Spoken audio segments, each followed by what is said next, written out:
কল্পনা করুন যে আপনার শত্রুর বাড়িতে আপনার মিত্রের সেনা ঢুকে পড়েছে আর সেই শত্রু ভয়ে ইন্টারনেট কেটে দিয়েছে যাতে কোনো খবর না ছড়ায়। কিন্তু এই অন্ধকার মানে শুধু বিদ্যুৎ বা নেটের ব্যর্থতা নয়, এটা একটা গোপন যুদ্ধের শুরু যা চীনের ড্রাগনকে শেষ করে দিতে পারে। আজকের এই ভিডিওতে আপনারা দেখবেন কিভাবে আমেরিকার সেনা পাকিস্তানে ঢোকার সাথে সাথে সেখানকার নেটওয়ার্ক অদৃশ্য হয়ে গেল, আর এর পিছনে লুকিয়ে আছে ট্রাম্পের 2026-এর মাস্টার প্ল্যান যা ভারতের সোনালী সুযোগ তৈরি করছে। এই গোপন অপারেশনের ফলে পাকিস্তানের আয়রন ব্রাদার চীনের সব অ্যালায়েন্স ভেঙে পড়বে, আর ভারতের বীর যোদ্ধারা এখনই প্রস্তুত যাতে আমাদের সীমান্তে কোনো ধোঁকা না হয়। কখনো শুনেছেন যে একটা দেশের ইন্টারনেট কাটা মানে তার আত্মসমর্পণের সংকেত, যা চীনকে আইসোলেট করে ফেলবে আর ভারতকে অপরাজয় করে তুলবে? এই ভিডিওতে আমরা ধাপে ধাপে খুলব এই রহস্য, যাতে আপনারা শেষ পর্যন্ত থাকবেন এবং বুঝবেন কেন এটা ভারতের মহান বিজয়ের দিকে নিয়ে যাচ্ছে। বন্ধুরা, এই ঘটনার পিছনে লুকিয়ে আছে একটা লম্বা ইতিহাস, যা শুরু হয়েছে চীন পাকিস্তানের আয়রন ফ্রেন্ডশিপ থেকে। চীন পাকিস্তানে $60 বিলিয়ন সিপেক প্রজেক্টে ঢেলেছে, যা একটা অর্থনৈতিক করিডর, অর্থাৎ চীনের পণ্য পাকিস্তানের মধ্যে দিয়ে আরব সাগরে পৌঁছানোর রাস্তা। কিন্তু এটা আসলে চীনের মিলিটারি স্ট্র্যাটেজি, যাতে ভারতকে ঘিরে ফেলা যায়। কিন্তু এখন সেই ফ্রেন্ডশিপে জং ধরেছে, কারণ পাকিস্তানের অর্থনীতি ধ্বংসের দ্বারপ্রান্তে, আর চীনের ইঞ্জিনিয়াররা সেখানে বারবার অ্যাটাকের শিকার হচ্ছে, যেমন বালুচিস্তানে বিএলের হামলা, যা চীনিদের প্রজেক্ট থামিয়ে দিয়েছে। এদিকে আমেরিকার ট্রাম্প অ্যাডমিনিস্ট্রেশন চীনকে টার্গেট করে নেওয়া শুরু করেছে, যেমন তাদের ট্রেড ওয়ার এবং মিলিটারি প্রেশার, যা 2026-এ আরও তীব্র হবে।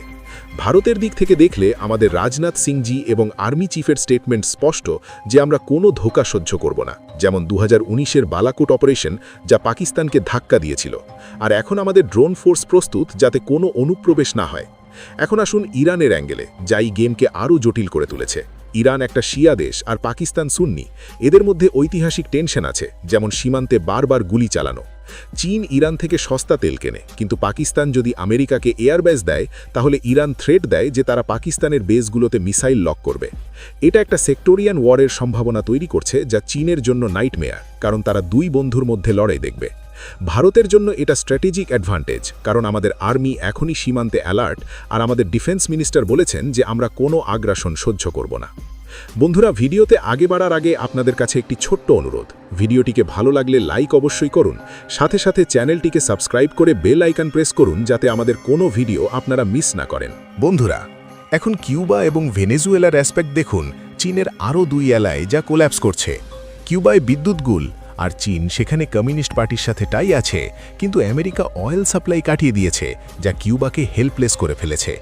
ভেনেজুয়েলায় চীনের প্রেসিডেন্ট জেলে, আর সেখানকার ড্রাগস নেটওয়ার্ক থেকে চীন লাভ করত, কিন্তু এখন সব বন্ধ। এই সব দেখে বুঝুন যে ট্রাম্পের পলিসি চীনের সব উইকেট ফেলছে, আর পাকিস্তান হলো আখেরিটা। ভারতের মোদিজির টিম এখনই ওয়াচ করছে, কারণ আমাদের আইএনএস এবং এয়ারফোর্স প্রস্তুত যাতে চীনের কোনো মুভ না হয়। এখন সিরিয়ার কথা বলি, যেখানে চীনের অ্যালাই বশর আসাদ মস্কোতে পালিয়েছে, আর তার প্রাসাদ উগ্রবাদীরা দখল করেছে। এটা চীনের জন্য আরেক ধাক্কা, কারণ সিরিয়া ছিল তাদের স্ট্র্যাটেজিক পার্টনার। এইসব থেকে দেখা যাচ্ছে যে চীনের গ্লোবাল অ্যালায়েন্স ডমিনোর মতো পড়ছে, আর ভারতের ডিপ্লোম্যাসি এখনই স্ট্রং যাতে আমরা এই সুযোগ নিতে পারি। আমাদের কোয়াড অ্যালায়েন্স, যা ভারত, আমেরিকা, জাপান এবং অস্ট্রেলিয়ার মিলন, চীনকে চেক করে রাখছে। আর এটা একটা কোয়াড্রিল্যাটারাল সিকিউরিটি ডায়ালগ, যা সহজ ভাষায় বললে 4 দেশের মিলিত শক্তি, যা চীনের আগ্রাসন রুখবে। এখন মেইন নিউজ রিভিল করি। জানুয়ারি 2026-এ পাকিস্তানে ইন্টারনেট স্লো হয়েছে দুবার। প্রথম জানুয়ারি 1-এ আপস্ট্রিম প্রোভাইডার ফল্টের কারণে প্রায় 48 ঘন্টা, আর দ্বিতীয় জানুয়ারি 15-এ সাবমেরিন কেবল মেইনটেনেন্স, যা আপ টু 8 ঘন্টা চলার কথা ছিল। পাকিস্তান টেলিকমিউনিকেশন অথরিটি বা পিটিএ অফিসিয়ালি বলেছে, information regarding any disruption of internet services on 15 January is incorrect and without factual basis. Internet services across Pakistan remain stable and fully operational. কিন্তু এই digital ব্ল্যাকআউটের আড়ালে কি কোনো বড় খেলা চলছে?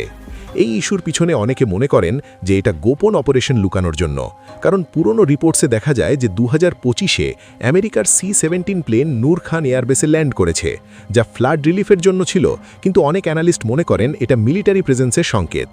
বিশেষজ্ঞদের মতে, যখনই কোনো রাষ্ট্রে ইন্টারনেটে সেন্সরশিপ আসে, বুঝতে হবে পর্দার আড়ালে বড় কোনো মুভমেন্ট হচ্ছে, যা সাধারণ মানুষের চোখ থেকে আড়াল করা প্রয়োজন।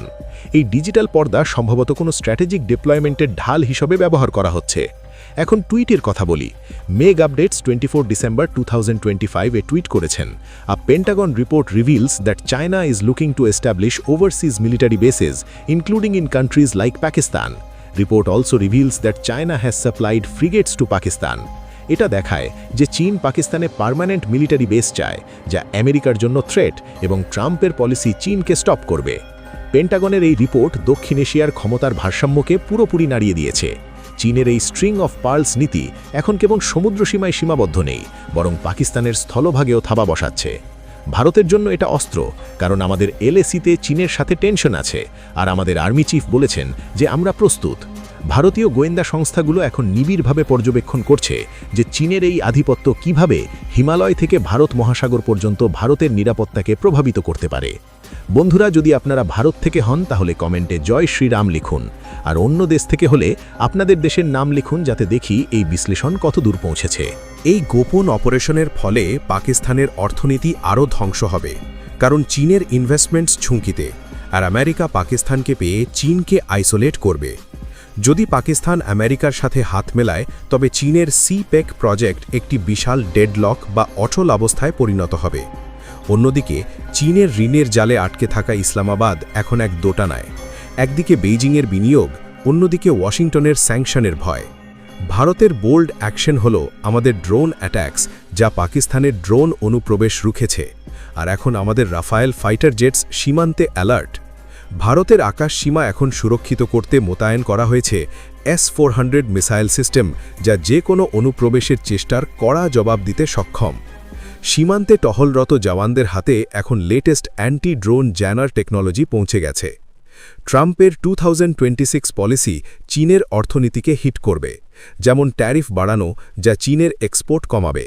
ট্রাম্পের এই আমেরিকা ফার্স্ট নীতি চীনের গ্লোবাল সাপ্লাই চেইনকে ছিন্ন ভিন্ন করে দিতে পারে, যার প্রভাব সরাসরি পাকিস্তানের উপর পড়বে।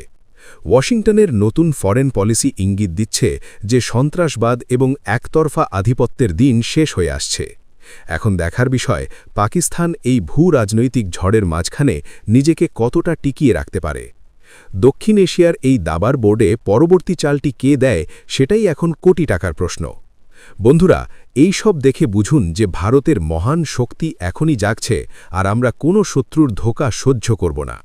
এই ভিডিওতে আমরা দেখলাম কিভাবে পাকিস্তানের ইন্টারনেট ইস্যু একটা বড় গেমের অংশ, যা চীনকে শেষ করবে। বন্ধুরা, এই ঘটনা আমাদের ভারতবাসীদের জন্য একটা সোনালী সুযোগ, যেখানে চীনের অ্যালায়েন্স ভেঙে পড়ছে আর পাকিস্তানের দুর্বলতা স্পষ্ট। আমরা দেখছি যে ট্রাম্পের পলিসি চীনকে আইসোলেট করছে, কিন্তু ভারতের বোল্ড লিডারশিপ এখনই কি? আমাদের মোদিজির টিম সীমান্তে প্রস্তুত, আর আমাদের যোদ্ধারা যে কোনো অনুপ্রবেশ রুখবে। এটা শুধু জিওপলিটিক্স নয়, এটা আমাদের জাতীয় গর্ব, যেখানে ভারত চীনের ড্রাগনকে চেকমিট দিতে পারে। আমরা সবাই মিলে এই সুযোগ নেব, যাতে আমাদের দেশ আরও অপরাজেয় হয়। জয় হিন্দ।